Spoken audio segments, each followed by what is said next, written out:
First chapter revision. তো first চ্যাপ্টারটা খুবই ইজি চ্যাপ্টার ছিল, তো ওখানে টপিকগুলো আর রিভাইজ করছি না, আমি জাস্ট কয়েকটা কোশ্চেন অ্যান্সার বলছি যেগুলো কিনা প্রিভিয়াস ইয়ার্সে জিজ্ঞাসা করা হয়েছে তোমাদের। তো 2015-এর কোশ্চেন থেকেই আমার কাছে অ্যাভেলেবেল, তারপরের কোশ্চেনগুলো আমার কাছে নেই। তো যাই হোক, পরবর্তীকালে কারো কাছে যদি স্যাম্পল পেপারে থাকে প্রিভিয়াস ইয়ার্স কোশ্চেন 2016-19, তাহলে সেটা আমাকে পাঠাবে। 2015 এবং তার পিছনের ইয়ারগুলোতে যে যে কোশ্চেনগুলো পড়েছে সেগুলো আমি একটু আলোচনা করতে চাই তোমাদের সাথে, যাতে তোমাদের ইউনিট টেস্টে কিছুটা হলেও হেল্প হয়। আমি যে স্যাম্পল পেপারগুলো দিয়েছিলাম তোমাদেরকে, যেগুলো পরীক্ষা নিয়েছি, তো সেই পরীক্ষাতে সব কোশ্চেনগুলোই যেটা আছে সেটা হচ্ছে তোমার প্রিভিয়াস ইয়ার্সেরই কোশ্চেন জেনারেলি। তো তো ওখানে যেহেতু সালটা মেনশন করা ছিল না, তাই হয়তো তোমরা একটু লেস ইম্পর্টেন্টলি ওটাকে ফলো করেছো। তো অনেকেই উত্তরগুলো, সবাইকেই সব কারেক্ট অ্যান্সারগুলো দিয়ে দিয়েছি, তোমরা নিজেরাই ডিসকাস করলে সব কোশ্চেনের উত্তরগুলো পেয়ে যাবে। তাও আমি কয়েকটা কোশ্চেন নোট করাবো তোমাদেরকে, বেশি না, আধটা ঘন্টা বা 45 মিনিট এরকম একটা টাইম লাগবে, আধটা ঘন্টাই লাগবে, তার মধ্যে আমি ডিসকাস করছি কিছু কোশ্চেন। ফার্স্ট কোশ্চেন যেটা 2015-এর একটা কোশ্চেন, 2015-এ যে কোশ্চেনটা পড়েছিল যে why we need to balance the chemical reaction, why we need to balance A chemical reaction. এই কোশ্চেনটার উত্তর আমি হয়তো কাউকে টাইপ করে পাঠিয়েছিলাম, তো যার কোশ্চেন এটা ছিল যার কাছে, সেটা সবাই শেয়ার করো, একে অপরকে গ্রুপে গ্রুপে শেয়ার করে দিও। তো আশা করি এটা পারবে। কোশ্চেনটা তেমন কিছু না, এটার অ্যান্সার হবে স্কেলিটাল কেমিক্যাল ইকুয়েশন আর unbalanced, we need to balance chemical reaction because law of conservation of mass states that the mass can neither be created nor destroyed. So to follow the law of conservation of mass, we should balance a chemical reaction. ঠিক আছে, এটা হচ্ছে উত্তর। তো এই কোশ্চেনটা কিন্তু important question, generally unit টেস্টগুলোতে আসতেই পারে, মোস্ট কমন আর মোস্ট ইজি কোশ্চেনের মধ্যে একটা। তারপরের কোশ্চেনটা যেটা আছে সেটা হচ্ছে তো এইটা হচ্ছে সেকেন্ড কোশ্চেন, যেটা সেটা হচ্ছে 2015-এরই কোশ্চেন। তো বলেছে give an example, list two information which makes a chemical equation more useful. giving an example,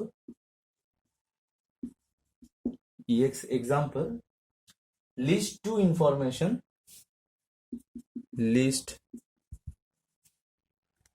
two information which make chemical equation more useful, which make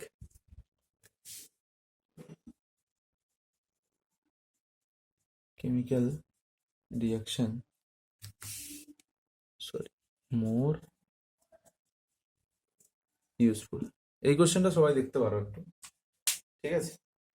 তো এই কোশ্চেনটাতে কি আছে, এই কোশ্চেনটাতে যেটা আছে সেটা হচ্ছে যে এক্সাম্পল দিয়ে এক্সপ্লেন করতে বলেছে, দুটো ইনফরমেশন শেয়ার করতে বলেছে, যে ইনফরমেশন গুলো একটা কেমিক্যাল রিয়াকশনকে আরো ইউজফুল বানায়। তো ফার্স্ট যে আমি টপিকটা অ্যান্সারটা একটু এক্সপ্লেন করছি। এটা নবোদয়েরই বেডশিট, বর্তমান কাজে লাগে বোর্ড মোছার। তো ফার্স্ট হচ্ছে physical state, okay, physical state of reactants to be mentioned। এক হচ্ছে physical state, একটা এক্সাম্পল দিতে বলেছে। এটা হচ্ছে একটা ইনফরমেশন যেটা কিনা ইউজফুল, এটা হচ্ছে একটা ইনফরমেশন যেটা হচ্ছে ইউজফুল, যেটা কিনা এই ইনফরমেশনটা শেয়ার করা উচিত একটা কেমিক্যাল রিয়াকশনের সাথে, তাহলে রিয়াকশনটার সম্বন্ধে একটা ডিটেলড ওভারভিউ পাওয়া যায়। ফিজিক্যাল স্টেট, তো physical state is to be mentioned, first টপিকে এটা লিখবে যে physical state is to be mentioned, example দিয়ে দিবে, যে কোনো এক্সাম্পল তোমাদের পছন্দ মতো, H2 gas plus O2 gas, এদেরকে রিয়াক্ট করে তুমি H2O গ্যাস তৈরি করে দিলে, এটা গ্যাসেই থাকবে। এটা হচ্ছে, এবার এটা ব্যালেন্স করবে তোমরা। আরেকটা ইনফরমেশন যেটা হচ্ছে ইউজ করা উচিত, সেটা হচ্ছে the condition in which reaction is taking place, বা এটা লিখতে পারো conditions at which the reaction is taking place, at which the reaction is taking place। এইটা হচ্ছে আরেকটা ইনফরমেশন যেটা তোমাদের হচ্ছে শেয়ার করা উচিত। তো এক্ষেত্রে যে এক্সাম্পলটা লিখবে সেকেন্ড পয়েন্টে, সেটা হচ্ছে H2 প্লাস O2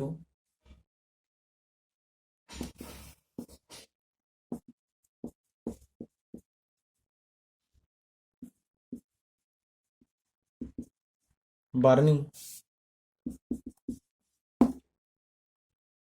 ঠিক আছে। এবার বার্নিং হচ্ছে কন্ডিশনটা, বার্নিং মানে just ignited the combustion reaction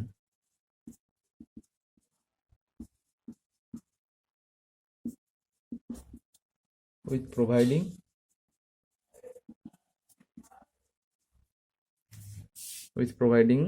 the minimum energy provide করে কোনো কম্বাসন রিয়াকশনকে ইগনাইট করাই হচ্ছে বার্নিং, তাই না? তার মানে ওই ম্যাচিস দিয়ে আমরা যদি শুধু গ্যাসটাকে জ্বালিয়ে দিচ্ছি, তারপর তো বার্নিং হচ্ছে, আর বার্নিং হওয়ার জন্য তো অটোমেটিক্যালি ও হচ্ছে জ্বলতে থাকছে এবং আমাদেরকে এনার্জি প্রডিউস করে দিচ্ছে। তো এই বার্নিংটা হচ্ছে কম্বাসন রিয়াকশন, যেখানে আমরা শুধুমাত্র জাস্ট ইগনাইট করি রিয়াকশনটাকে, সেটাই। তো এখানে বার্নিং বললে এই কন্ডিশনটা কিভাবে হচ্ছে বা রিয়াকশনটা কোন কন্ডিশনে পারফর্ম হচ্ছে সেটা বোঝা যায়। তো এই দুটো এক্সাম্পল দিয়ে এই দুটো ইনফরমেশন তার সাথে এই এক্সাম্পল গুলো দিবে, এই কোশ্চেনটা যদি থাকে 2015 এর কোশ্চেন এটা। আচ্ছা,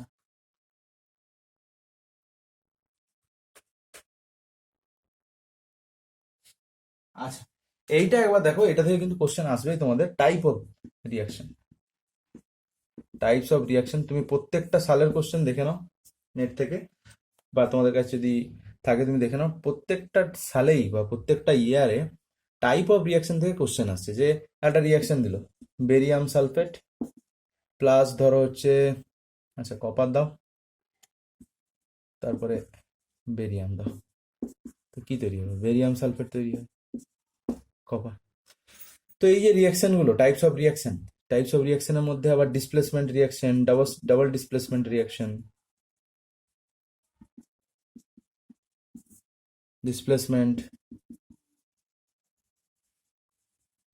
ডাবল ডিসপ্লেসমেন্ট, এই দুটো এক্সাম্পল গুলো যেন খুব ক্লিয়ার থাকে। দু একটা এক্সাম্পল প্রত্যেকটা টাইপ অফ রিয়াকশন তো মুখস্থ করবে, তারপরে প্রত্যেকটা টাইপের সাথে সাথে একটা করে এক্সাম্পল, এক দুটা করে এক্সাম্পল কিন্তু অবশ্যই মুখস্থ করে রাখবে। কারণ অনেক সময় হয় আমরা ডেফিনেশনটা পড়ি যাই, তার এক্সাম্পল গুলো পড়ি না, তো তার জন্য আবার এক্সাম্পল না লিখতে পারলে আবার সমস্যা। হয়তো তুমি দেখে আইডেন্টিফাই করতে পারো রিয়াকশনটা কম্বাসন নাকি সাবস্টিটিউশন নাকি রিয়াকশন হচ্ছে, বাট এটা মাথায় রাখবে যে এক্সাম্পল দুটো মুখস্থ রাখতে হবে। কারণ তোমাকে এরকম কোশ্চেন দিতেই পারে যে define displacement reaction, define double displacement reaction, সেক্ষেত্রে তোমাকে কিন্তু ডেফিনেশনের সাথে এটাও কিন্তু দিতে হবে, ওই এক্সাম্পলটা। আরেকটা কথা মনে রাখবে, 2 মার্কসের কোশ্চেন হলে কিন্তু ম্যাক্সিমাম 30 to 35 ওয়ার্ডসের মধ্যে কিন্তু অ্যান্সারটা কমপ্লিট করার চেষ্টা করবে। 35 to 40 ওয়ার্ডসের মধ্যেই কিন্তু কমপ্লিট করার চেষ্টা করবে। কেউ কিন্তু পরীক্ষাতে বেশি লিখবে না, কোনো টিচারই পছন্দ করে না যে তার স্টুডেন্ট, সিবিএসসি তো একদমই পছন্দ করে না সিবিএসসির খাতা চেকিং, ঠিক আছে। পার্সোনালি আমার এক্সপিরিয়েন্স নেই সিবিএসসির খাতা চেক করার, বাট আমার অনেক বন্ধু আছে যারা প্রাইভেট স্কুলে চাকরিরত, সিবিএসসিতে খাতা চেক করে। তো আমি মানে কারেক্ট ইনফরমেশনই দিচ্ছি তোমাদেরকে, বেশি লিখলে বেশি নাম্বার পাবো এটা ভুল ধারণা। কম ওয়ার্ডসে যদি এক্সপ্লেন করতে পারো সেই উত্তরটার দাম অনেক বেশি, ঠিক আছে। আচ্ছা, আরেকটা যে টপিকটা যেটা আমি বারবার দেখছি যে এই চ্যাপ্টার থেকে কোশ্চেন গুলো আসছে, ঠিক আছে, সেটা হচ্ছে যে রিডিউসিং এজেন্ট আর অক্সিডাইজিং এজেন্ট কোনটা। এটা নিয়ে আমি যখন পরীক্ষার খাতাগুলো চেক করছিলাম আর যখন তোমাদের এমনিতেও তোমাদের এক্সারসাইজ গুলো যখন চেক করি, তখন আমি দেখেছিলাম যে তোমাদের প্রায় যে ভুলগুলো হচ্ছে সেটা হচ্ছে অক্সিডাইজিং এজেন্ট আর রিডিউসিং এজেন্টকে আইডেন্টিফাই করতে। খুব একটা বেশি কেউ ভুল করেনি, মানে কেউ কেউ হয়তো আনকনসিয়াসলি ভুল করেছে, বা কেউ কেউ হয়তো তাড়াহুড়োতে ভুল করেছে। তো সেই জন্য আমি বলবো যে অক্সিডাইজিং এজেন্ট আর রিডিউসিং এজেন্টকে আইডেন্টিফাই করাটা কিন্তু খুব ইম্পর্টেন্ট। কারণ দেখো 2015-এই আর একটা কোশ্চেন ছিল, আসলে এগুলো অনেক সেট থাকে তো তাই 2015-এ অনেকগুলো কোশ্চেন মনে হচ্ছে, অ্যাকচুয়ালি সেরকম নয়, অনেকগুলো সেট থেকে কোশ্চেনগুলো সিলেক্ট করে রাখা আছে। তো 2015-এ একটা কোশ্চেন এসছে যে name the reducing agent in the following reaction. একটা রিয়াকশন দেওয়া আছে MnO2, এটা পরীক্ষাতেও ছিল আই থিঙ্ক, তার সাথে অ্যালুমিনিয়াম দেওয়া আছে। তো এখান থেকে তৈরি হচ্ছে ম্যাঙ্গানিজ আর Al2O3। ব্যালেন্সটা সবসময় আমার স্টুডেন্টদেরকে দিয়েই করাই, এটা তো তোমরা জানো, তাই আমি ব্যালেন্স করি না। তো দেখো এখানে রিডিউসিং এজেন্টকে আইডেন্টিফাই করতে বলেছে। রিডিউসিং এজেন্ট মাথার মধ্যে ক্লিয়ার রাখবে, রিডিউসিং এজেন্ট, এজেন্ট কি করে? অপরের কাজ করে, অপরের কাজ করে। যেমন ধরো আমি ড্রাইভিং লাইসেন্স করছি, ড্রাইভিং লাইসেন্স করানোর জন্য আমার কি দরকার? এজেন্ট দরকার। তো আমি কি করলাম, কালেক্টরিতে গেলাম, আরটিও অফিসে গেলাম, একটা এজেন্ট ধরলাম যে কিনা আমার কাজটা করে দেবে। তো এজেন্ট সবসময় অপরের কাজটা করে, পরের কাজটা। সো রিডিউসিং এজেন্ট মানে কি? ও রিডিউস করবে, কাকে করবে? অন্য কাউকে করবে রিডিউস, কারণ সে তো এজেন্ট। তো রিডিউসিং এজেন্ট মানে অন্যকে রিডিউস করে, তার মানে নিজে কি হয়? অক্সিডাইজ হয়। রিডিউস আদার,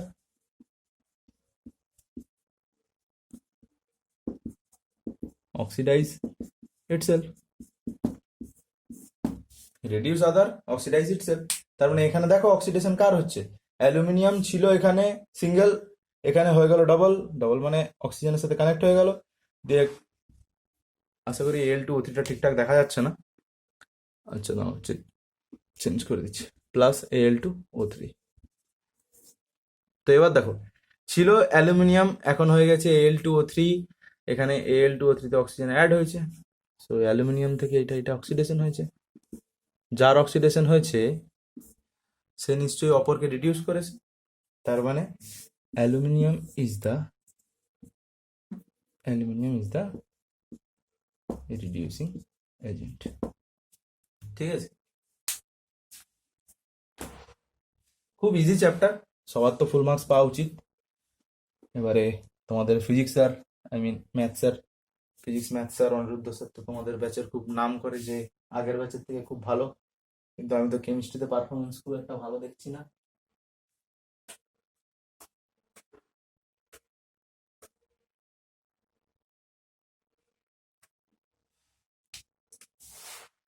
আচ্ছা, রিঅ্যাক্টিভিটি সিরিজ, এটাও তোমাদের মাথায় রাখা উচিত।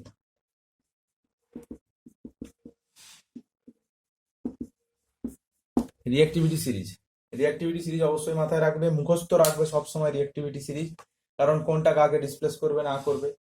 আর এটার জন্য তো আমার পুরোনো ভিডিওগুলো দেখতেই পারো, রিভিশনের আর কিছু নেই। আর আশা করি তোমরা সবাই খাতায় নোট করে নিয়েছো, রিঅ্যাক্টিভিটি সিরিজ বইতেও আছে, যে ট্রিক বলেছি সেটা দিয়ে নিমোনিক দিয়ে মনে রাখতে পারো, বা এমনি যদি মুখস্থ করো তাও হবে, কোনো অসুবিধা নেই। তো 2015-এ কিছু 3 নাম্বারের কোশ্চেন পড়েছে, যতগুলো কোশ্চেন আলোচনা করলাম এখনো পর্যন্ত সবগুলো হচ্ছে 2 নাম্বারের কোশ্চেন ছিল। এবার 3 মার্কসেরও কিছু কিছু কোশ্চেন আছে, তো সেগুলো দেখি। রিঅ্যাক্টিভিটি সিরিজ কিন্তু সবাই মুখস্থ রাখবে।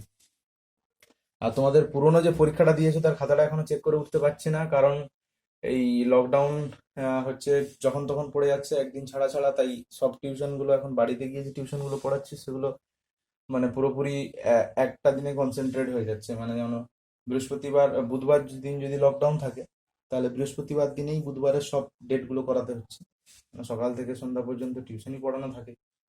তো এই জন্য আর কি খাতাগুলো চেক করা হয়নি, অ্যাকচুয়ালি খাতা অনেকগুলো আছে তোমাদের, আর খাতাগুলো অনেকগুলো আছে, হোয়াটসঅ্যাপে খাতাগুলো চেক করাও একটু অসুবিধাজনক হয়, তাও কয়েকজনে করছিলাম একটু একটু। তো আমি 1 তারিখ 2 তারিখ মানে আগামীকাল আর আগামী পরশু দুদিন হচ্ছে বাড়িতে থাকবো। তো বাড়িতে থাকলে তখন আরামসে অনলাইনের কাজগুলো সেরে ফেলবো, তোমাদেরকে কাল বা পরশুর মধ্যে আমি সবাইকে রেজাল্টটা দিয়ে দেবো। আচ্ছা, তো 3 নাম্বারের কিছু একটা কোশ্চেন আছে, বলছে যে name the type of chemical reaction represented by the following equation. তো কিছু কিছু ইকুয়েশন দেওয়া আছে, সেখান থেকে তোমাকে টাইপ অফ রিয়াকশন আইডেন্টিফাই করতে হবে। এটা একটা সোজা কোশ্চেন, 2015-এ 3টে কোশ্চেন, 3টে ইকুয়েশন দেওয়া আছে, 3টা রিয়াকশন টাইপ অফ রিয়াকশন হবে, সেগুলো আইডেন্টিফাই করতে হবে। 3 নাম্বার, এটাই হচ্ছে সব থেকে কম কম লিখে বেশি নাম্বার পাওয়ার কোশ্চেন। এগুলোকে কোনো সময় মিস করবে না, এগুলো অনেক টাইম সেভ করে। বায়োলজি জেনেটিক্সের তোমাদের যে কোশ্চেন গুলো আছে সেগুলো হচ্ছে অনেকটা টাইম টেকিং। বিশেষ করে ক্লাস 10-এর যে জেনেটিক্স চ্যাপ্টারটা আছে ওই চ্যাপ্টারটা, তার কোশ্চেন গুলো একটু টাইম টেকিং, একটু ভাবতে হয়, গুছিয়ে লিখতে হয়, তো তার জন্য টাইম বাঁচাতে হবে। তো কেমিস্ট্রি থেকে তোমাকে কিছু ফিজিক্সে নিউমেরিক্যাল করবে, সেক্ষেত্রে তোমার টাইম ওয়েস্ট হবে। তো কেমিস্ট্রিতে যে পোর্শন গুলো আছে সেই পোর্শন গুলোতে তোমার টাইম সেভিং। তো এই এমন এমন কোশ্চেন চুজ করবে যেগুলো তোমাকে টাইম সেভ করে দিবে, ঠিক আছে? কারণ তুমি যদি আহ, 80% মার্কসের জন্য লিখতে চাও খাতাতে, তাহলে তো এনাফ টাইম আছে। কিন্তু তুমি যদি 100 আউট অফ 100%, 100% বলছি, কত মার্কসের পরীক্ষা হয় আমি জানি না, তো 100 আউট অফ 100% যদি তুমি স্কোর করতে চাও তাহলে তো তোমাকে সেইভাবে টাইম ম্যানেজ করতে হবে। আচ্ছা, এইখানে একটা দেখো, এটাও খুব ইম্পর্টেন্ট দেখতে পাচ্ছি, write the chemical equation of the reaction in which the following changes have taken place with an example of each। মানে একটা একটা কেমিক্যাল ইকুয়েশন দেখাতে বলেছে যেখানে চেঞ্জ ইন কালার হচ্ছে। সেকেন্ড একটা দিতে বলেছে চেঞ্জ ইন টেম্পারেচার হচ্ছে, ফরমেশন অফ প্রেসিপিটেট হচ্ছে, change in temperature. Third point হচ্ছে প্রেসিপিটেশন টেক্স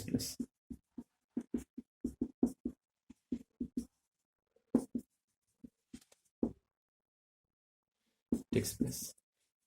তো এই 3টে ঘটনা ঘটবে এমন এক একটা এক্সাম্পল দিয়ে তোমাকে এই ঘটনাগুলো ঘটছে দেখাতে হবে।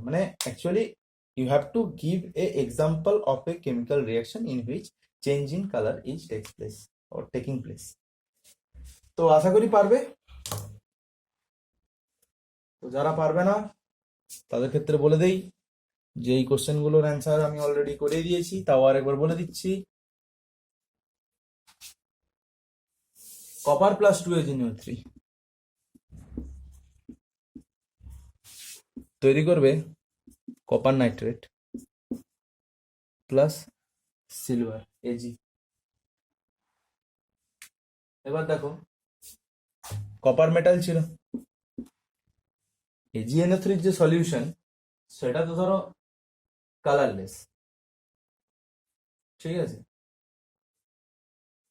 এবার যখন কপার এখান থেকে কপার নাইট্রেট তৈরি করলো, তো এটা একটা ব্লু কালার সলিউশন, এবং Ag যেটা ডিপোজিট হচ্ছে মেটাল হিসেবে তার শাইনি কালার। তো এই যে রিয়াকশনটা দিলাম এক্সাম্পল, এই রিয়াকশনে change in colour is taking place. কেমন? এরপরে দেখি যেটা নেক্সট আছে। নেক্সট কি আছে? Change in temperature. যে কোনো একটা এন্ডোথার্মিক বা এক্সোথার্মিক রিয়াকশনের এক্সাম্পল দিয়ে দিবে, সেখানে চেঞ্জ ইন টেম্পারেচার হচ্ছে। আর তারপরে আছে হচ্ছে ফরমেশন অফ প্রেসিপিটেট। অবশ্যই ফরমেশন অফ প্রেসিপিটেট এটা তো জানো নিশ্চয়ই সবাই, তাও বলে দিই। বেরিয়াম প্লাস কপার সালফেট এটা তৈরি করে BaSO4। Barium sulphate is white precipitate. Sorry, এখানে একটু ভুল করেছি। তোমরা এক কাজ করো, এইটা দাও, KCl প্লাস AgNO3। এখান থেকে হবে AgCl প্লাস KNO3। AgCl হচ্ছে হোয়াইট প্রেসিপিটেট। কেমন? তো নেক্সট দেখি কি কোশ্চেন আছে। 3 নম্বরের কোশ্চেন 2015 থেকে যেটা আছে সেটা বলছে যে কেমিক্যাল রিয়াকশন কি কি হবে। Magnesium burned in air.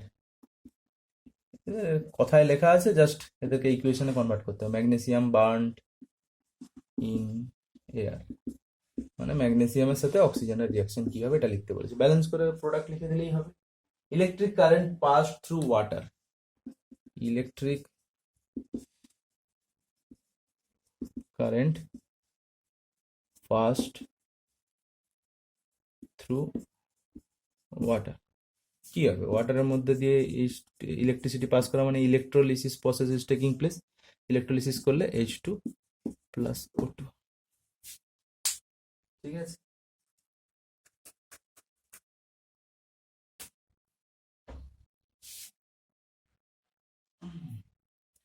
এরপরে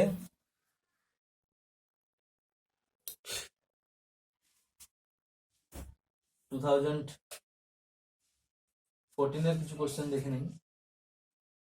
ওই একই রকমই রিয়াকশন দিচ্ছে সব। আচ্ছা, 2014-এর কোশ্চেনগুলো নেক্সট ভিডিওতে কন্টিনিউ করছি।